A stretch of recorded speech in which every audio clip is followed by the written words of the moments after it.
Hello everyone. Today I'm going to build a concrete ramp in front of my garage and I'm going to take you through the process with me. I'm hoping this will be just a one-day job, but we'll see how it goes. As you can see here, I have quite the lip in front of my garage, and that makes it near impossible to bring cars, trailers, bikes, or anything like that in there without, some significant effort, unless you stack some bricks in front, but that's not a good permanent solution.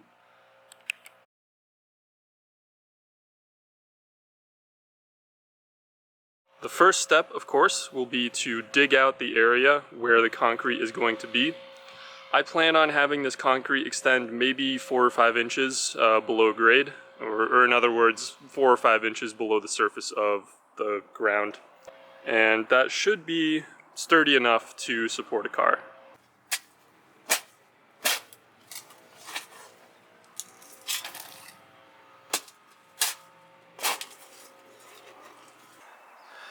Alright, here's what it looks like all nice and dug out. Note that there's a skirt of insulation surrounding the foundation of the garage. I go into a little bit more detail into what the purpose of that skirt is in a different video, which happens to be a video on how I built this garage. You'll also notice I have a tamper here.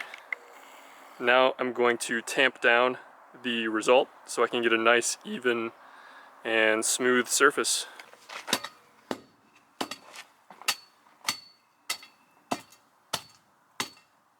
Here's what it looks like, nice and tamped down.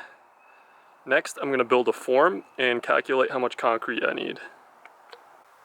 To get the basic dimensions of the form, I just did some simple measurements with a measuring tape. I recorded these measurements on a piece of paper to draw up the shape, and then I cut the wood to the desired shape. Here are my measured dimensions. I actually got pretty close to getting both the left and the right side about the same just by eyeballing it when I was digging. I was pretty impressed that the only difference here is this one is 10 inches tall at the foundation, while this one would need to be 10.5 inches tall. And I can just sort of move some of the soil around to make it work as well. These dimensions are going to come in handy later on as well when I calculate the volume of cement I'm going to need to buy.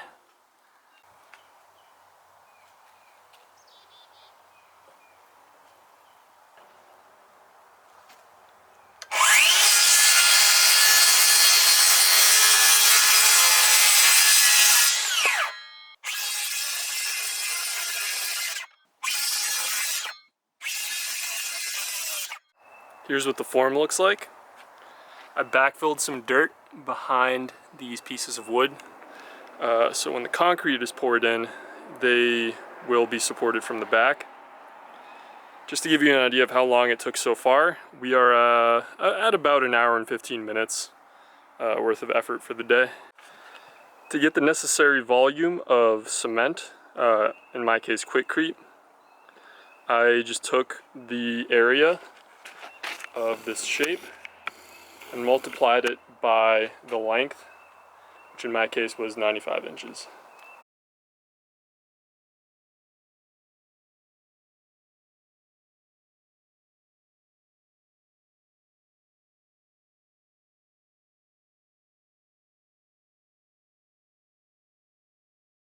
So I went to Lowe's to pick up the Quikrete bags, and recall that I ordered 30. There's only 10 in the trailer. That's because I didn't want to exceed the load limit on my Honda Accord. Well, it only took 4 trips to Lowe's, but here are all the supplies and tools I'm going to need to build this ramp. The reason it took so many trips is because concrete, or I should say cement, is really heavy. And this trailer on a Honda Accord has a limit of 1,000 pounds. Or I should say the car has a towing capacity of 1,000 pounds. So to be safe, I split it up into 4 separate trips.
if you're supposed to have them. I feel like they're bad.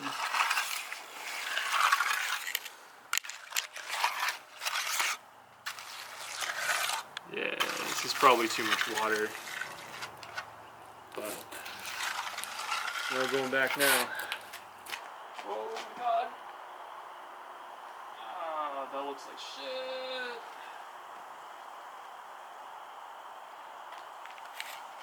Actually, not really. Actually looks pretty good.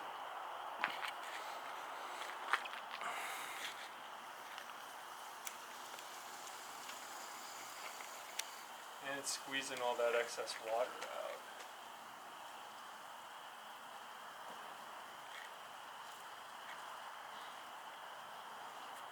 out. Here's what it looks like in daylight.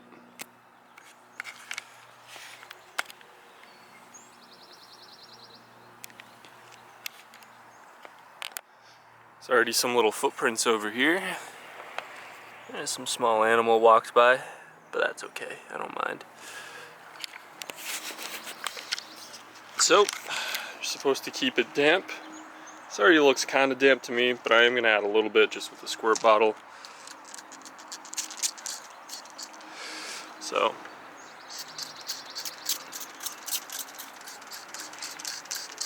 now I'm anticipating some rain in the next few days, so I covered the ramp with a tarp.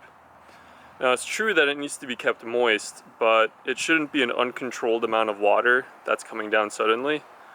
So I'm going to cover it with the tarp, periodically check it, spritz it if need be, and this should take it all the way home. It's like unwrapping a Christmas present. Just kidding, it's not.